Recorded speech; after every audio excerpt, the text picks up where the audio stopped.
दर्शन धारी है, प्रभु भक्ति कर सकती सही कि जीव के उद्धार का मार्ग हर एक मनुष्य के अंदर में है।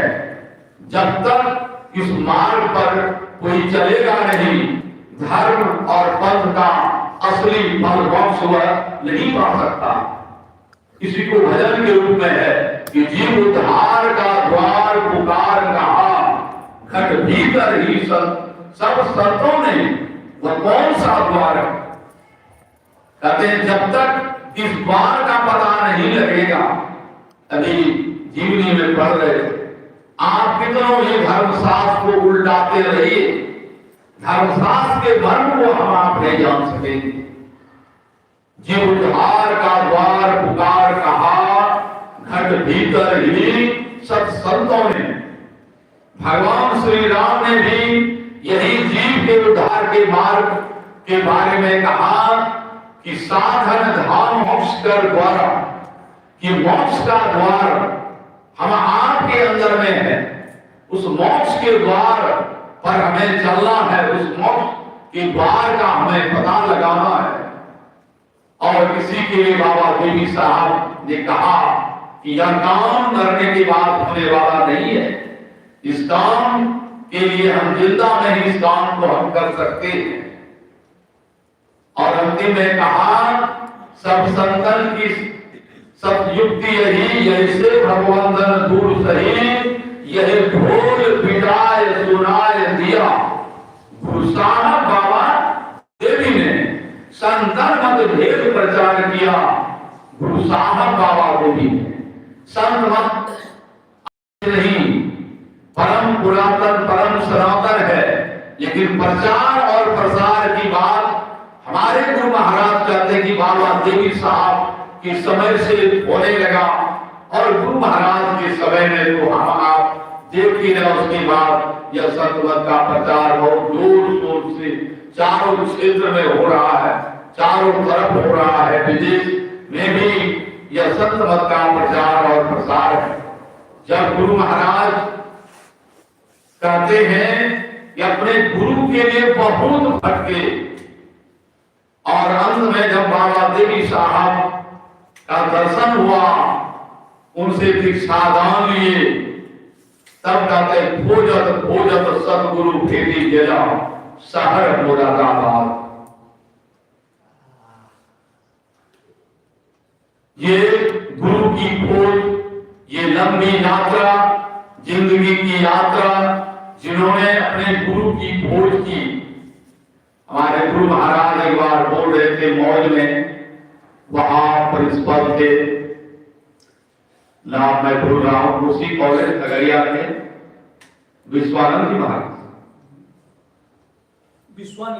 हाँ विश्वानंद जी महाराज।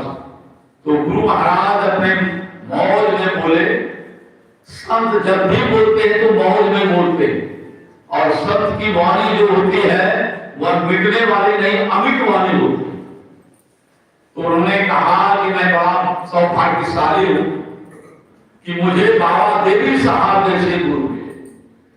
मैं अपने को बड़ा भाग्यशाली मानता हूं। खोजत खोजत सदगुरु भेटी गया शहर मुरादाबाद। तो प्रिंसिपल साहब विश्वानंद जी महाराज तुरंत कहते हैं कि सरकार आपसे अधिक भाग्यशाली हम लोग, जितना भाग्यशाली आप हैं उससे ज्यादा भाग्यशाली हम लोग हैं। अरे आपने तो गुरु खोजने में सब कुछ घर द्वार सब चीज छोड़ना पड़ा, और आपने ही कहा कि गुरु की खोज में मेरे पास सिर्फ एक कॉपी था, इसके अलावा कुछ नहीं था। हम लोग तो आपसे भी बड़े भाग्यशाली हैं कि हम लोगों को आप जैसे गुरु बिना परिश्रम के मिल गए। आपसे अधिक भाग्यशाली हम, आप भी अपने आप को भाग्यशाली माने। हम आप मैंने गुरु ऐसे गुरु महाराज के शिष्य हैं जिनके गुरु बाबा देवी साहब, जिन्होंने मुर्दा को जिंदा किया। यह चमत्कार दिखलाना बहुत जरूरी था। कबीर साहब के बारे में भी हम आप जानते कि कबीर साहब को एक बार निमंत्रण दिया। जब उनका ज्ञान का प्रचार प्रसार होने लगा तो काशी में जो पंडित लोग थे को इनका प्रचार प्रसार किसी तरह से पूरी करो, हम लोगों का वैल्यू घट रहा है, इसलिए बड़ा भंडारा का आयोजन किया। कहा सबको निमंत्रण, कबीर साहब को भी निमंत्रण, कबीर साहब को भी निमंत्रण मिल गया। और जिस दिन भंडारा था कबीर साहब भी आए, मगर कबीर साहब आए भैंस की सवारी पर, भैंस उसके साथ में। कहते हैं कि भंडारा का निमंत्रण है, तो वहां जो गेट कीपर थे उन्होंने कहा इस भंडारा में वही प्रवेश कर सकते हैं जो वेद मंत्र का उच्चारण करेंगे, जो वेद मंत्र का उच्चारण करेंगे वही इस भंडारा में प्रवेश करेंगे। कबीर साहब अपने को कहते हैं भाई मैं तो पढ़ा लिखा ही नहीं हूं, वेद तो बहुत दूर की बात है, मैं तो वेद मंत्र का उच्चारण नहीं कर सकता, मैं भंडारा में तो नहीं जाऊंगा। अच्छा एक बात बताइए, जो वेद का मंत्र का उच्चारण कर देगा उसको आप जाने दीजिएगा? कहा हाँ, जो भी वेद का मंत्र उच्चारण करेगा उसको जाने देंगे। कहा ये मेरी भैंसिया, हमको नहीं है, हमको पढ़े लिखे ही नहीं है, अगर ये भैंस वेद मंत्र का उच्चारण कर दे तो क्या आप इसे जाने देंगे? क्या मजाक की बात कर रहे हैं कबीर साहब, है ना, ये असंभव है। कहा ये बात नहीं, आपने जो शर्त रखी कि जो वेद का उच्चारण करेगा, ये भैंस अगर वेद का उच्चारण करे तो क्या आप उस भंडारा में उसको आप जाने देंगे? उसको था कि भैंस का वेद का उच्चारण करेगा, है ना। हम जो कुछ भी सोचते हैं कहां से सोचते हैं? मन से सोचते। अभी पाठ में सुना कि लोग के सब की जन मनसान मनुते ये नार हुर्मनु मतम तदे भ्रमत्व बुद्धि निधन यदि बहुपास्ते। यहाँ जो मन से मनन नहीं किया जाता, बल्कि जिससे मन में मनन करने की शक्ति आती है, उस ज्ञान को प्राप्त किए हुए कबीर साहब बाहरी संसार के लोगों की दृष्टि में है कि ये पढ़े लिखे नहीं, अनपढ़ नहीं है, लेकिन त्रिकुटी माल के सारे विद्या को हासिल किए हुए। कहा कि बताओ ये अगर भैंस वेद का उच्चारण करने लगे तो क्या आप उसको अंदर जाने देंगे? कहां जाने देंगे? भैंस उच्चारण कहां से करेगा? बस उसके हाथ में एक हाथ की छड़ी थी, उस पर रख दिया और क्या कहते हैं भैंसिया उच्चारण कर ली, ओम योजाना प्रथमं मनसत्वा सविता ध्यमग्ने ज्योतिर्दित्याय पृथिव्या ध्यावर। वेद का उच्चारण करने लगे और उस शर्त पर भैंस को जाने दिया। ऐसे होते हैं संत, और ये चमत्कार दुनिया वालों को दिखलाना बहुत जरूरी होता। कबीर साहब ने दिखलाया तो देवी साहब ने दिखा, परम संत बाबा देवी साहब ने मुंह को करे सब भाग गया, अब तुम क्यों सोए हो? मारा एक छड़ी, वो भी भाग गया। दुनिया वाले समझे कि संत क्या होते हैं। अपने गुरु महाराज के बारे में अपने गांव की बात, जो बच्चा मर गया उस बच्चा को जिंदा किए, मगर शर्त रखा कि इस तरह से चमत्कार मत दिखलाइए। गुरु महाराज पर बंधन लगा दिए, या चमत्कार मत दिखलाइए, नहीं तो चमत्कार का ही हो जाएगा। संत क्या होते हैं, इस चीज को सब संतों ने दिखलाया। कबीर साहब ने बहुत दिखलाया। उस समय जो है हिंदू मुसलमान जो है जो सब अपने अपने धर्म को बड़ा बतला रहे थे, उनको बहुत चमत्कार उन्होंने दिखाया। और गुरु महाराज ने समय करके कहा सब संतन की बड़ी बड़ी हानि। और बाबा देवी साहब के जब गुरु बन गए, बाबा देवी साहब क्या कहते हैं अपने गुरु महर्षि नहीं परमहंसी महाराज, तो बार इसी तरह से कहा सत्संग हो रहा था कि बताओ लाल प्रेम से प्यार भरा शब्द ये है लल्ला लाला, है ना, वृंदावन ये सब का। तो बाबा देवी साहब भी लाला कहते थे कि तुम अपना जीवन कैसे व्यतीत करोगे? तो कहा कि जीवन तो थोड़ा है, भिक्षाटन करके, है ना, गुजर जाएगा। तो कहा देखो देखो ये क्या कहा, सबों के सामने कहा कि संतरत में कुर्सी सिस्टम नहीं है, मधुप्रियोक्ति वृत्ति ने यहाँ भिक्षाटन करके अपना जीवन बिताओ, स्वावलंबी स्वावलंबी जीवन, स्वावलंबी जीवन यानी अपने पसीने की कमाई आपको खाना, ये बाबा तुलसी साहब ने कहा। और गुरु महाराज ने स्वावलंबी जीवन और हम सब अनुयायियों के लिए यह है कि हम अपना जीवन स्वावलंबी जीवन बिताएं, कि जमाने में इतना हम धन कमा लें, इतना धन कमा लें कि बुढ़ापा में हम बैठ करके आराम से भोजन करें और सत्संग भजन करें। यह बाबा देवी साहब, और कहा कि दुनिया भ्रम है, अभ्यास करो, जिस दुनिया में तुम रचे पचे हो, यह संसार माया है ना, यह दुनिया भ्रम है, अभ्यास करो, यानी जो साधना हम आपको दिया गया है उसका अभ्यास करो, मानस जप मानस ध्यान दृष्टि योग की साधना। और हमारे गुरु महाराज ने कहा अंतिम में कबीर साहब का भजन, सुकिरत कर ले नाम सुमर ले, को जाने कर की जगत में खबर नहीं फलती। इस तरह से परम संत बाबा कबीर साहब का थोड़ा थोड़ा हम लोग जानते हैं।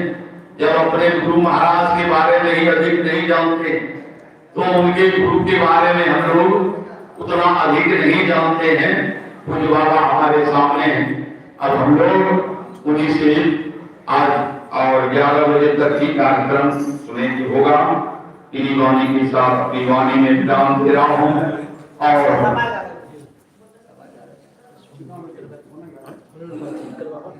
श्री सद्गुरु महाराज की जय।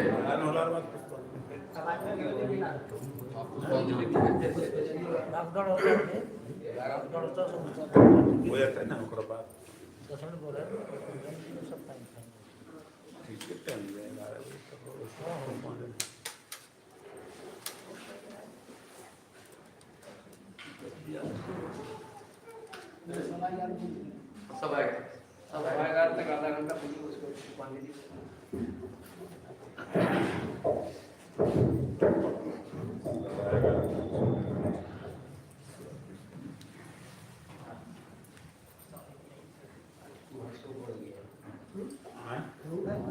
इसीलिए बढ़ाया है।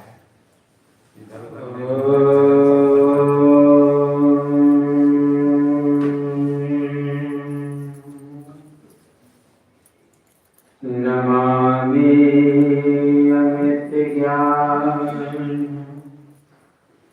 रूपं कृपालं विभुं व्यापकं ब्रह्म वेद स्वरूपम्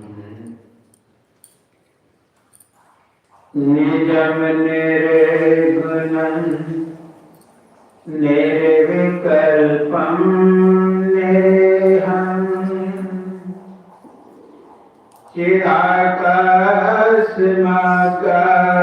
चिदाकाशमाकाशवासं भजेऽहं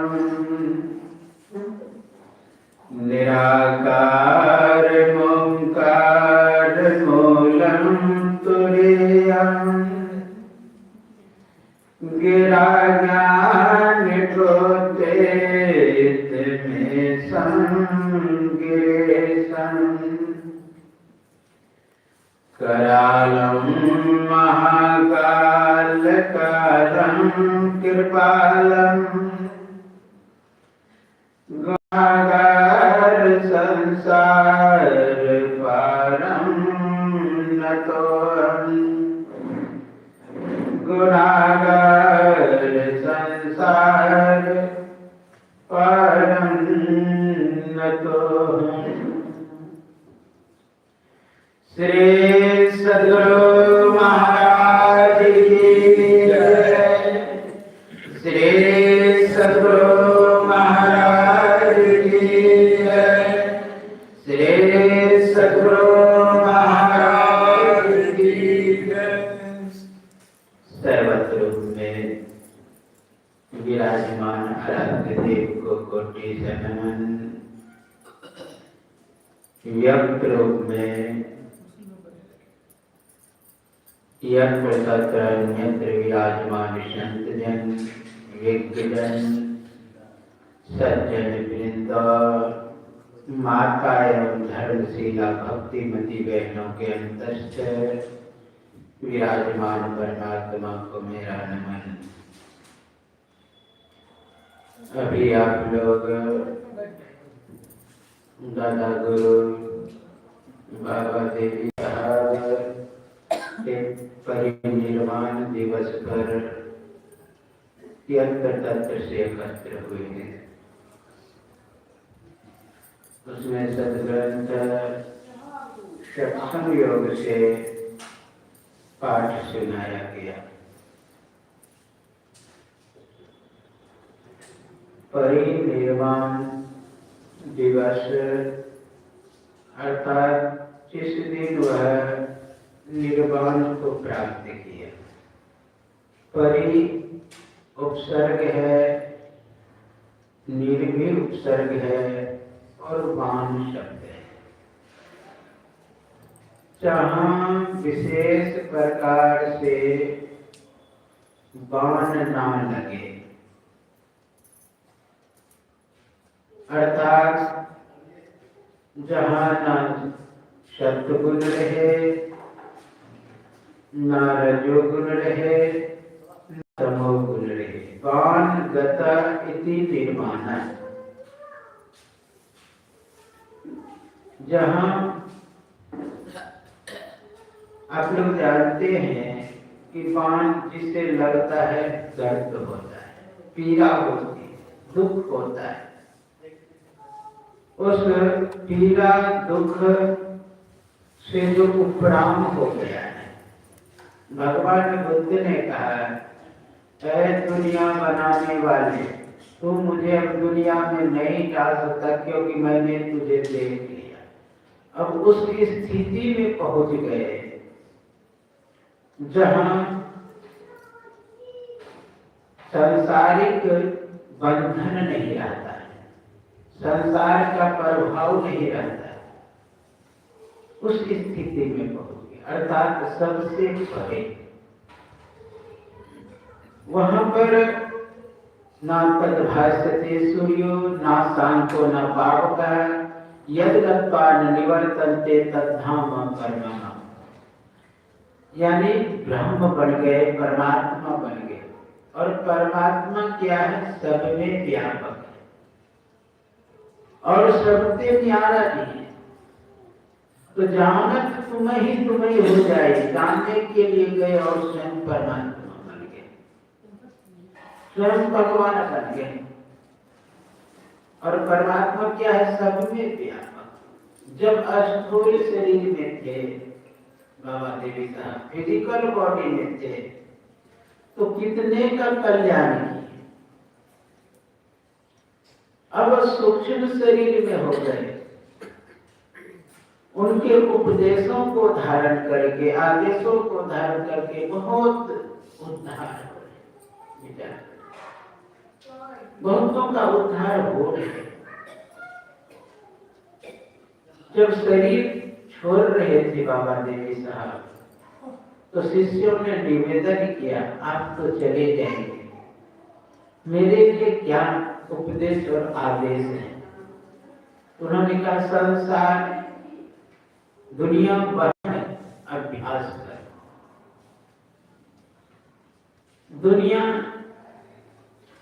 एक प्रकार 2 दिन का है मात्र, इसलिए अभ्यास करो। अभ्यास करने से क्या होता है? जो लक्ष्य होता है उसकी उपलब्धि हो जाती है।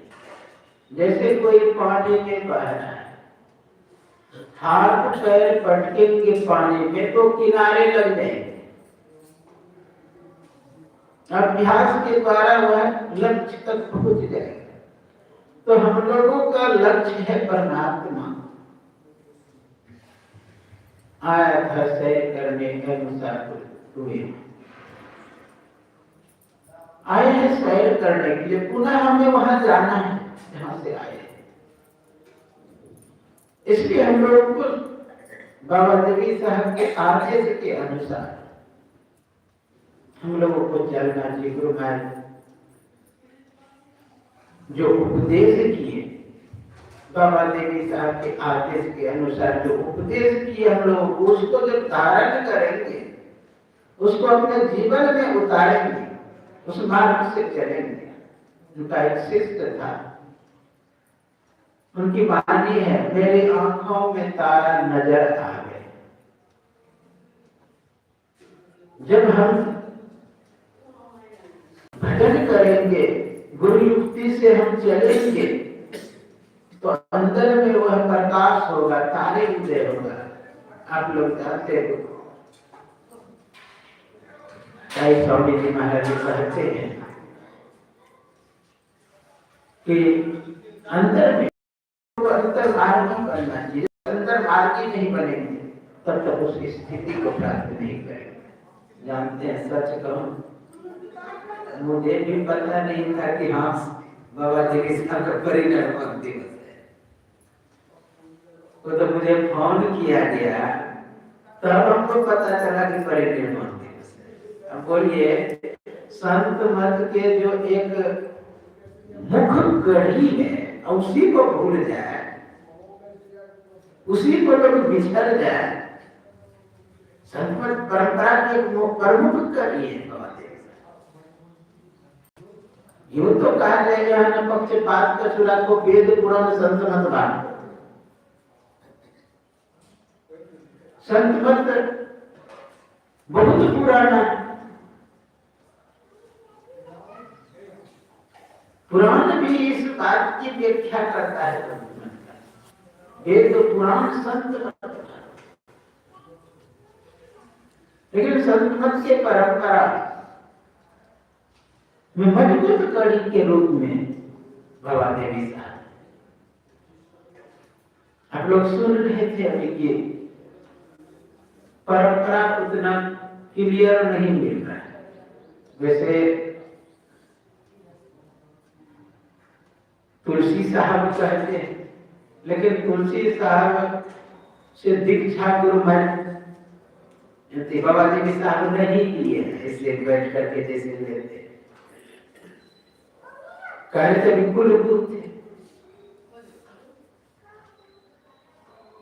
कुल गुरु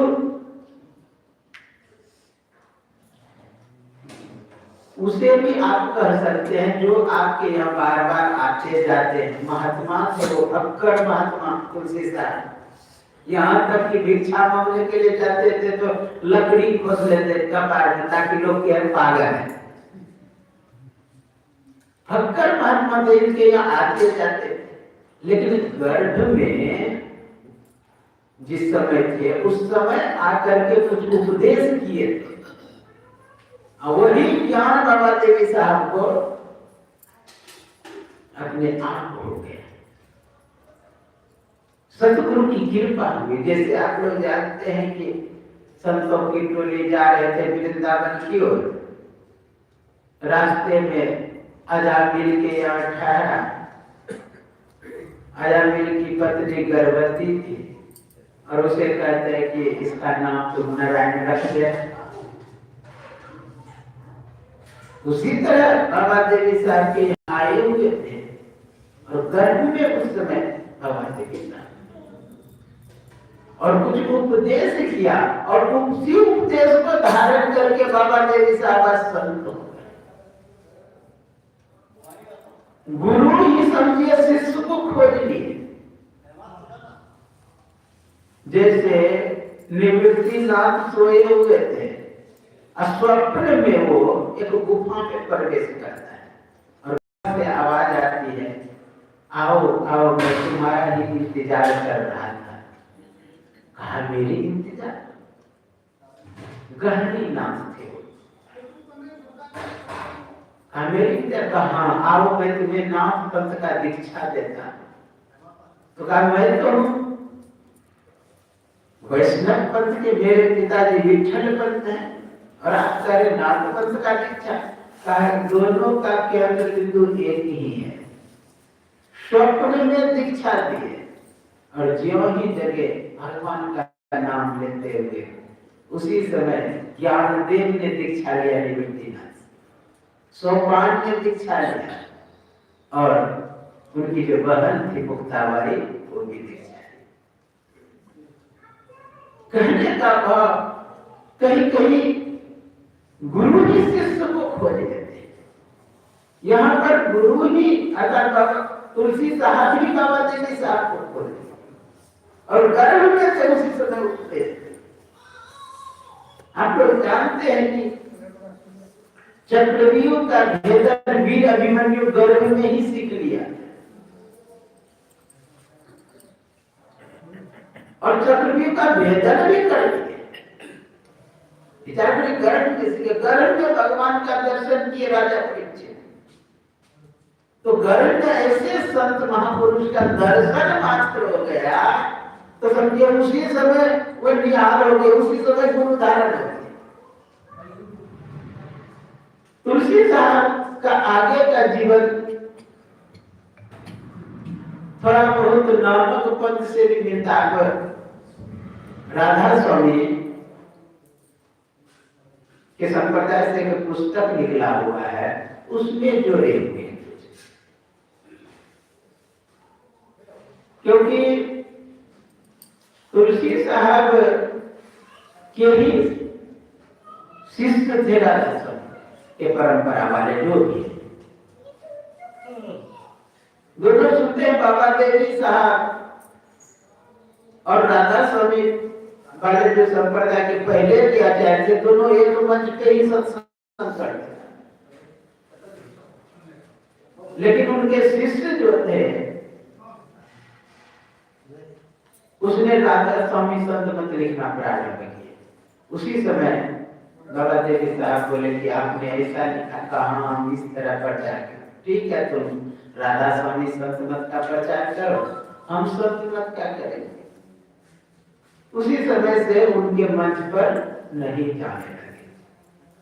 आप लोग सुने हैं गुरु महाराज के बहुत सुंदर भाव है। संतन मत भेद प्रचार किया गुरु साहब बाबा देवी, बंद कराए पलक पटको के बाहर में तुम मत बटको, सीधे सन्मुख सुषमन बिंदु को गवाया बाबा देवी। संत मत का प्रचार केवल गुरु महाराज नहीं, लेकिन गुरु महाराज का एक भाव है कि बाबा देवी साहब ने ही भेद बताया। क्योंकि संत मत जब अलग मंच हुआ उसी समय वो जो राधा स्वामी लिखने लगे इधर संत मत, इसीलिए गुरु महाराज बोले संत मत भेद प्रचार किया गुरु साहब बाबा देवी। बंद कराए पलक पटको के बाहर में तुम मत बटको, सीधे सन्मुख सुषमन बिंदु को गवाया बाबा देवी। यह जो भेद हम लोगों को बताए बाबा देवी साहब बहुत ही उत्तम है। यह न समझे कि ये नया मार्ग है बाबा देवी साहब के लिए, पुराणों में वर्णन है, शास्त्रों में वर्णन है, लेकिन लोग इस मार्ग से ज्ञान से भटक जाता है, धीरे धीरे भूल जाता है ज्ञान। भगवान कृष्ण कहते हैं कि यह ज्ञान मैं सूर्य को दिया था, सूर्य इक्ष्वाकु को धीरे धीरे राज ऋषियों में आया और फिर वह नष्ट हो गया। एवं परंपरा प्राप्त निर्मम राज ऋषियों विधि स्वकाल में हम महता योगो नष्ट परंपरा। ये परंपरा अर्जुन यह ज्ञान सूर्य को दिया था, सूर्य इक्ष्वाकु को धीरे धीरे परंपरा और फिर नष्ट हो, वही ज्ञान मैं तुम्हें दे रहा। इसका मतलब यह ज्ञान बहुत पुराना है, तो यह ज्ञान बहुत पुराना है, इसलिए हम लोगों को चाहिए दृढ़ करके इस ज्ञान में अवगाहन करें। हम लोग इधर उधर के ज्ञान में भटक जाते हैं, सांसारिक ज्ञान में लग जाते हैं। हम लोग को चाहिए आंतरिक ज्ञान। सत्संग, ध्यान और गुरु, संत मत का यह तीन जो कड़ी है वो इसको जो पकड़े रहेंगे, सत्संग, ध्यान और गुरु, उसका उद्धार हो जाए। बहुत छोटा सत्संग, ध्यान और गुरु। जैसे भगवान बुद्ध में है ना, बुद्धं शरणं गच्छामि, संघं शरणं गच्छामि, धम्मं शरणं गच्छामि। तीन है। बुद्धम यानी ज्ञान के शरण में जाओ या गुरु के शरण में जाओ, बुद्धम शरणं गच्छामि। संघं शरणं अर्थात सत्संग में जाओ। धम्मं शरणं गच्छामि यानी ध्यान करो, धर्म के शरण में। इस तरह उपदेश संतमत का भी है। पहले आप गुरु करें, यानी पहले सत्संग करें, उसके बाद गुरु करें, तब ध्यान करें। मात्र तीन, इस तीन को जो धारण कर लेगा उसका जीवन सुखमय हो जाएगा, शांतिमय हो जाएगा। इसी तीन को दृढ़ करने के लिए इतना इतना व्याख्या, इतना इतना शास्त्रों को हम लोग उल्टाते पुलटाते या इतना प्रवचन सुनते हैं। सत्संग करके गुरु खोज करें, सत्संग करें और गुरु की खोज करें। गुरु की खोज करेंगे तो जो वेद बताएंगे, युक्ति बताएंगे, उसको हमें धारण करना। अभी पाठ में सुन रहे थे, मनसा न मनुते एना हुर्मनोमतम तदे ब्रह्मतम विद्धि वेदन यदि उपासते। जो मन से मनन किया हुआ कहा जाता है वह ब्रह्म नहीं है, बल्कि जो मन को मनन करता अर्थात मन को चलाता है, बुद्धि को चलाता है, चित्त को चलाता है, तदे ब्रह्म, वही ब्रह्म है। अर्थात पूरे सृष्टि को जो चलाता है, पूरे संसार को जो चलाता है। आप कहेंगे कि ब्रह्मा का काम है सृष्टि करता, विष्णु का काम है पालन करता, शिव का काम है संयुक्त संहार करता। ये जो सृष्टि पालन और संहार करता है, तो इसको भी कोई करने वाला होगा, इसको भी कोई बनाने वाला होगा, इसको भी कोई संचालित करने वाला होगा। अपने आप कोई मूर्त तो नहीं है। जो जब करने वाला रहेगा कोई, इसको आदेश देने वाला तभी कर सकता है। क्योंकि आप लोग सुनेंगे कि ब्रह्मा विष्णु महेश दुखिया जिनिया चलाएगी। ब्रह्मा विष्णु महेश सभी दुखी है, जिन्होंने यह राज। दुखी क्यों है? आप जानते हैं कोई भी काम करते हैं तो कष्ट होता है, दुख होता है। कोई भी कार्य करने तो जिसमें कर्ता लगा हुआ है वो तो दुखी होगा, इसलिए अकर्ता जो हो जाएगा वो तो दुखी नहीं होगा। जहां भी क्रिया होगा वहां दुख होगा। इसलिए अक्रिया को अगर उपलब्ध हो जाते हैं, अकर्म को उपलब्ध हो जाते हैं, तो हम लोगों का काम बन जाएगा। इसलिए ध्यान जो है, ध्यान है अक्रिया। ध्यान क्रिया नहीं है। देखने से लगता है, सुनने से लगता है कि क्रिया है, लेकिन ध्यान अक्रिया है। ध्यान ही एक चीज है जो अक्रिया है और संसार के सब क्रिया है।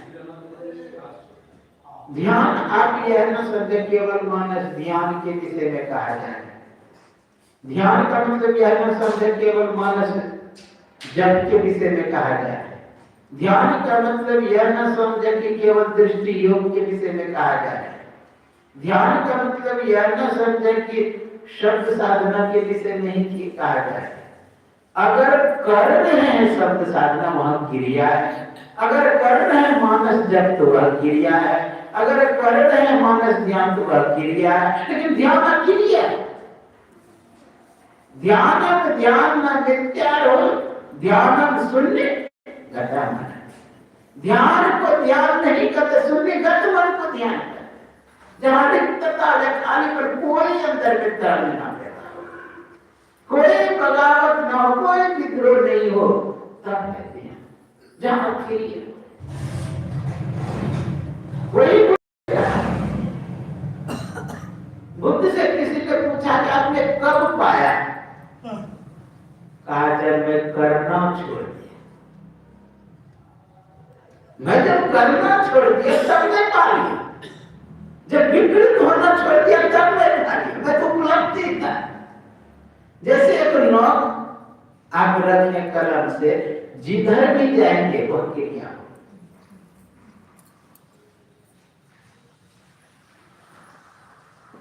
हाँ, यह नहीं कि क्रिया ना करें। ऋषिकेश में एक आश्रम है जहां पे बस लगती है, क्रिया योगा से। वो पहले संते मत का था, बेच लिया हुआ, नीचे आश्रम में लगा दिया सब, ऊपर में भी एक आश्रम था, हमारे सबसे भी अतिथि सेवा सदन नाम से कुछ था। तो क्रिया योग में मतलब कराता है, ध्यान योग या कुछ भी कराता है। तो उस क्रिया के द्वारा हम क्रिया में कैसे पहुंचेंगे वह बताते हैं। उसी तरह मानस जप जो है क्रिया है, मानस जप के द्वारा उस अक्रिया को प्राप्त करना है। मानस ध्यान जो क्रिया है उसके द्वारा हम भगवान को प्राप्त करें। दृष्टि जो क्रिया है उसके द्वारा क्रिया को उपलब्ध। तो ये मानस जब मानस ध्यान दृष्टि अब तक हुआ क्या? ये साधन हुआ, ये सहायक हुआ, ये सहयोगी हुआ, सर्वाधार नहीं हुआ, आधार हुआ। पूरी दुनिया आज आधार में ही अटक जाता है, सर्वाधार को प्राप्त नहीं करता है। चाहे राम को मानने वाले हो कि कृष्ण को मानने वाले हो कि शिव को मानने वाले हो, सब आधार को ही पकड़ के कहते यही मेरा उद्धार कर देगा। जबकि हमें आधार इसलिए दिया जाता है कि सर्वाधार को प्राप्त करें। राम को मानने वाले राम को पकड़ के अटक गए, कृष्ण को मानने वाले कृष्ण को पकड़ के अटक गए, शिव को मानने वाले शिव को पकड़ के अटक गए। जबकि शिव संकेत है, राम संकेत है, कृष्ण संकेत है। आश्चर्य की बात है। तो तब राम को मानने वाले राम की नहीं मानते हैं, शिव को मानने वाले शिव की नहीं मानते हैं, कृष्ण को मानने वाले कृष्ण की नहीं मानते, यानी उनके बातों को ही नहीं मानते, लेकिन वो कहते हैं हम मानते हैं। अब विचार करिए, राम को माने राम की बातों को ना माने, कृष्ण को माने कृष्ण के बातों को नहीं माने, शिव को माने शिव के बातों को नहीं माने, तो कैसा बात? कैसा? अगर उनके बातों पर चलेंगे, उनके बातों का सम्मान करेंगे, तो अवश्य भजन करके उस निर्विकल्प समाधि को प्राप्त कर लेंगे। इस प्रकार के ज्ञान निर्विकल्प, इस प्रकार के ज्ञान निर्विकल्प समाधि को प्राप्त कर लेंगे, असंप्रज्ञात समाधि को प्राप्त कर लेंगे। हम उसके आदेश अनुसार आज्ञानुसार चले तो सही। राम जो के है, जो कृष्ण के है, शिव जो के है, उसके अनुसार हम चले। गुरु जो के है उसके अनुसार चले, तब क्या करके हमारा कल्याण होगा। बाबा देवी साहब जो कह गए उस पर हम अगर चले तो हमारा उद्धार हो गया। राम अपने समय में हुए उद्धार के लोगों को, कृष्ण अपने समय में हुए उद्धार के लोग, शिव अपने समय में वो उद्धार के लोग, लेकिन उसके मार्ग में करोड़ों आदमी का उद्धार होता है। उनका जो बताया हुआ रास्ता है वो लाखों करोड़ों आदमी का उद्धार कर रहा है। इसलिए राम संकेत है, शिव संकेत है, विष्णु संकेत है, हम उनके अनुसार चले। लोग करते क्या, जैसे कि हाथ सहयोग दिए कि भाई तुम तैरने के लिए सीखो, पानी में सीखो, सिखाने लगे तो हाथ सहयोग दे के हल्लो तैरो, पकड़ के रखा। अब क्या करता है, तैरने वाला बस झपट के उसका हाथ ये पकड़ लेता है। उसको लगता है डूब जाएंगे अगर हाथ छोड़ देंगे तो। गलतियां क्या होता है, लोग भी उसको हाथ पकड़ा ही लगता है। अरे हटाओ, भगवान बुद्ध ने कहा आत्म दीपो अपना दीप स्वयं बनो, अपना दीप स्वयं बनो। हम लोग को चाहिए कि जो मार्ग बताए उस पर चले। बच्चा चलना नहीं जानता है तो हाथ पकड़ाते हैं कि जो चलो, पकड़ के चलाते हैं कुछ देर। अब देखिए आप हाथ छोड़ने का प्रयास करेगा वो बच्चा हाथे पकड़ेगा। यही हाल संसार का होता है। जब तक हाथ छोड़ा जाए बच्चा चलना भी नहीं सीखता है। वह गुरु ने जो हाथ छोड़ाता नहीं, सिर्फ राम संकेत है, लोग उसी को पकड़ कर छोड़ने लगता। उसका जो कहना उस पर चला। इतने महापुरुष हुए, सबने भेद बताया, युक्ति बताया, उस पर ना चल के लोग उसी को पकड़ के अटक गए। गलतियां रामकृष्ण से भी हो रहा था। रामकृष्ण परमहंस जी महाराज भी वही पुराने आदत पे चल रहे थे। क्या काली माँ का ध्यान कर ही नहीं जाता था। उनके गुरु ने कहा तोतापुरी हटाओ उसको, वो आधार को जो तुम सर्वाधार मान लिए हो, सहायक को जो सब चीज मान लिए हो, उसे छोड़ो, उससे आगे बढ़ो। तो आप जानते हैं वो आगे बढ़े। कहा कि मूर्ति को, जो मूर्ति आता है मन में, उसको फाड़ दो, चाकू से काट दो उसको। एक सुभाषित का बहुत सुंदर करते हैं कि गुरु को खोजो, गुरु अगर मिल जाए उसकी हत्या कर दो। बोलने का थोड़ा सा उसका लग रहा है कि बड़ा शब्द है, लेकिन थोड़ा अच्छा है। हाँ? गुरु का त्याग करो, अगर मिल जाए तो फिर हटाओ, करने का बढ़िए। उसी में जगरे मत रहो, लटके मत रहो। उनका जो उपदेश है, जो आदेश है कि दृष्टि हो करो, नादान संधान करो, शब्द साधना करो,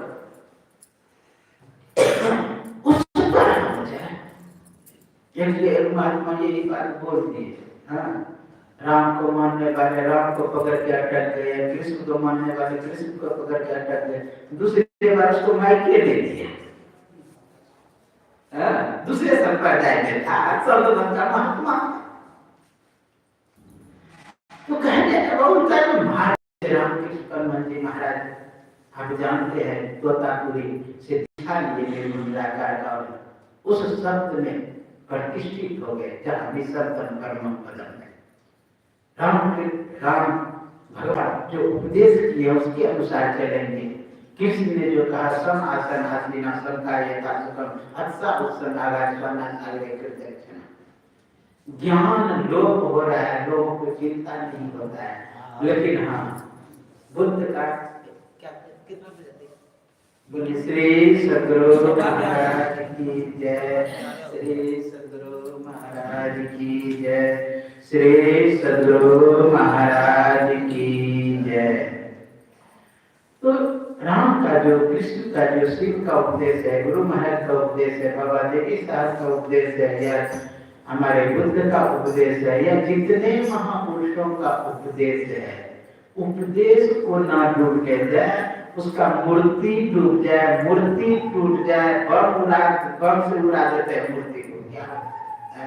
लेकिन उसका उपदेश अगर रहेगा सुरक्षित तो पुनः मूर्ति बन जाएगा। इसलिए उस उपदेश को, आदेश को हम लोग शिरोधार्य करें। हम जानते हैं कि तुलसी साहब का फोटो भी वास्तविक है कि नहीं, बाबा देव साहब का फोटो भी वास्तविक है कि नहीं, या राम को जो पूछते हैं उसका फोटो, वो जो खेल किया है यानी बनाया है सीरियल, उसी का फोटो है क्या? राम कृष्ण का जो फोटो है वो भी वास्तविक है कि नहीं है, राधा की जो फोटो है वह भी वास्तविक है कि नहीं है। इसलिए लेकिन उसका उपदेश लोगों को धारण करना चाहिए, आदेश उसका धारण करना चाहिए। आश्चर्य की बात तो तब सुनते हैं, एक रोड जो किया, बहुत अच्छा रोड किया, वो शराब पी रही थी वृंदावन, लोगों ने पीछा किया मारने के लिए उसे। अब बोलिए, जो जिसका लोग पूजा कर रहा है जिस फोटो का, और उसका चरित्र हो शराब पीने वाला, तो उसका संस्कार आएगा कि? हाँ, लेकिन हम लोगों को चाहिए कि जो जिसके प्रति भावना है, श्रद्धा है, विश्वास है, उसको आदर करते हुए, गुरु महाराज बहुत फोटो का भी आदर करते थे, मूर्ति का भी आदर करते, यहाँ तक गंगा में प्रवेश करने से पहले गंगा में प्रणाम करके गंगा में प्रवेश करते थे। राम के मूर्ति को प्रणाम किए, कृष्ण के मूर्ति को प्रणाम किए, यहाँ तक कि सुनते काली माँ का मंदिर वहां सो करके प्रणाम। सम्मान हमको सबको करना है, प्रतिष्ठा सबको देना है, लेकिन निष्ठा एक पर रखना है। सम्मान सबको दीजिए, मानिए एक को, तो हम लोग यह अंतर यात्रा करेंगे तो परम कल्याण हो जाएगा। एक बोले श्री सदगुरु समय हो गया, बोले श्री सदगुरु महाराज की जय। एक आवश्यक सूचना है, हमारे श्रवण बाबू भागवत कराए, फिर भागवत होने वाला है। एक आप जानते हैं नहर चौक के पास आशा है, आशा देवी के यहाँ भागवत 25 से 31 तारीख तक होगा। आप लोग सब आएंगे, मुझे कहा गया श्याम भगत आप सब जानते हैं, श्याम भगत उसी के छत पे जगह है, हॉल ऐसा खड़ा, उसी में होगा। इसके सभी लोग सुनने से आएंगे। बोले श्री सदगुरु महाराज। ये कहीं पे ला होगा बाबा? हाँ, टाइम 1 बजे से 5 साढ़े 5 बजे। ठीक है। टाइम सुबह पर उसका वहाँ होता है योगा।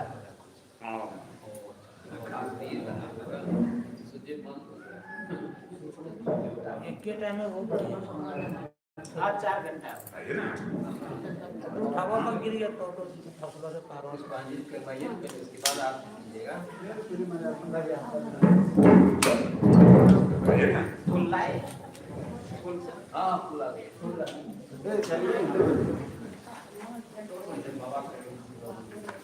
दीजिए बाबा।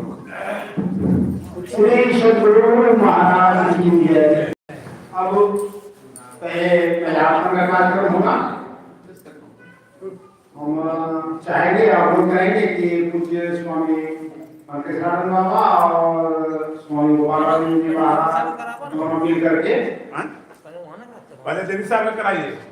पहले देवी साहब को मिलापन करेंगे, तत्पश्चात जो है राधा देव का मिलापन करेंगे।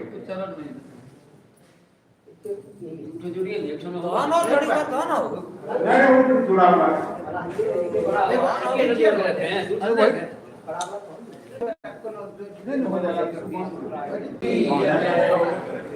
सदगुरु महाराज की जय।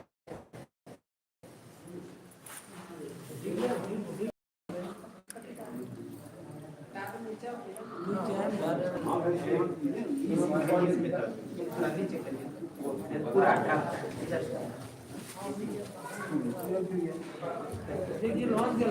और नहीं मिला पीछे दीजिए तो झपाटा पीछे दीजिए ना, उसमें खुले में बांध दीजिए ना पीछे। हाँ वारा बाना ठीक है। हाँ उसमें बांध दीजिए। लपीन नंबर हो तो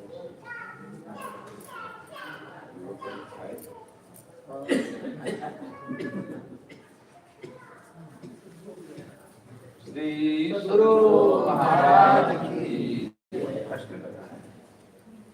श्री सदगुरु महाराज की जय। अब राधा देव को महाराज को उठाएंगे। माला दीजिए। श्री सदगुरु महाराज की जय। श्री सदगुरु महाराज की जय।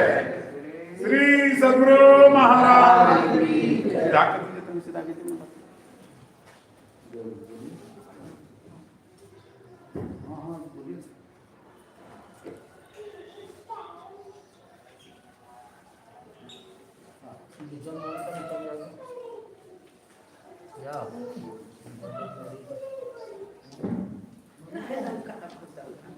और माला है?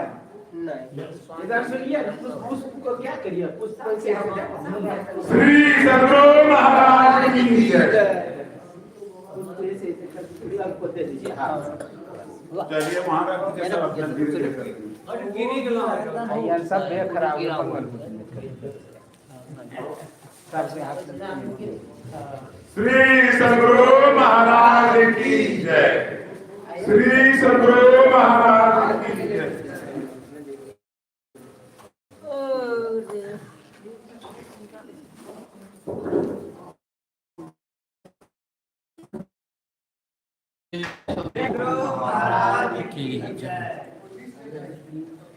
आइए आइए आप लोग भी सब। हाँ।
आदि कहाँ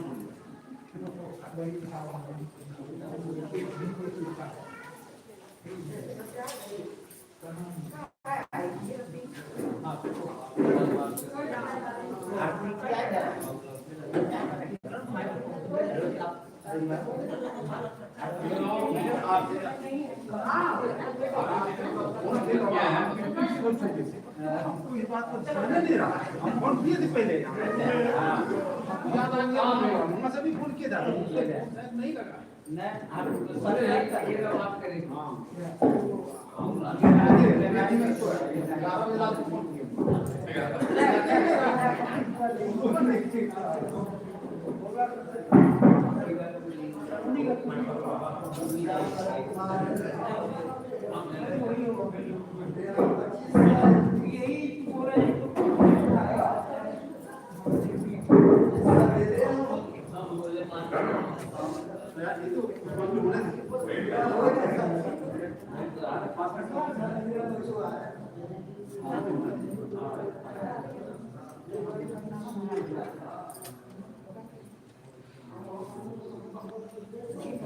अंजलि करके